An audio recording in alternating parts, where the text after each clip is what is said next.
Всем привет! На связи Якимов Игорь. Сегодня почистим фильтр грубой очистки. В нем накапливается песок, грязь и ржавчина. В результате значительно уменьшается пропускная способность фильтра, что ощутимо снижает напор воды в смесителях на кухне и ванной. Фильтр грубой очистки нужно периодически чистить, особенно если понижается напор воды. Откуда в водопроводе возникает грязь? Чаще она появляется в результате ремонта водопровода, старения водопроводных труб и плохого качества поставляемой воды. Готовимся к ремонту. Набираем миску воды для того, чтобы было где помыть фильтр. Под фильтр ставим тазик, куда сольются излишки воды из фильтра. Перекрываем воду, стравливаем давление, открыв смеситель, подключенный к данной трубе. Это позволит избежать брызг воды при откручивании крышки фильтра. В моем случае я могу еще перекрыть данный кран, чтобы вода не стекала из котла. Теперь приступим к разборке фильтра. Одним ключом держим корпус фильтра, чтобы фильтр не провернулся при откручивании крышки.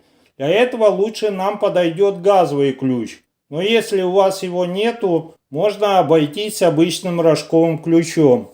Чтобы открутить крышку, мне нужен ключ на 20. Это нестандартный размер, поэтому я использую разводной ключ.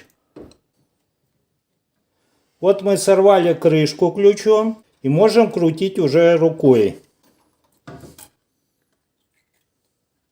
Вот наша сеточка. Она достаточно чистая, но мы ее все равно помоем.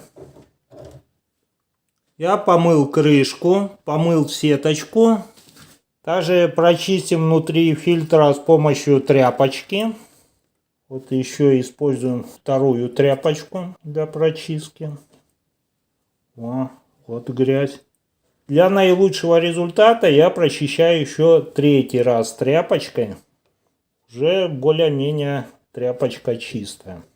Все, собираем фильтр, ставим сеточку.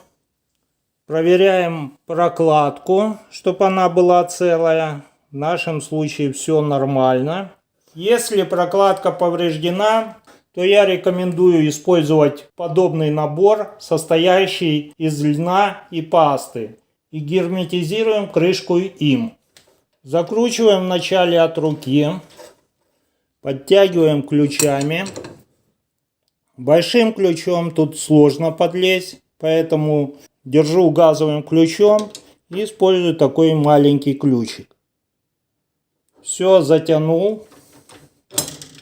Теперь можно открывать этот кран и открываем входной кран. Проверяем, чтобы не подтекала вода.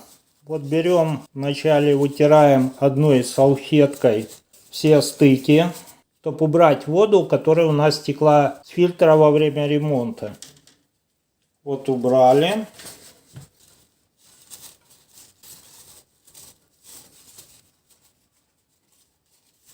Так, проверили. Вода нигде не подтекает. Так бы на салфетке было видно. Чтобы данный фильтр больше не засорялся и чтобы защитить водопроводную технику и смесители, я рекомендую на вход в жилье ставить более мощные магистральные фильтры. Я рассматривал в других роликах такие фильтры фирмы Aurus. Ссылки на эти ролики я оставлю в описании. Подпишитесь на канал и жмите колокольчик, чтобы не пропустить видео по установке магистральных фильтров на входе в жилье. Свои вопросы и предложения пишите в комментариях. Поделитесь этим видео с друзьями, поддержите видео лайком и до встречи в новых и старых роликах.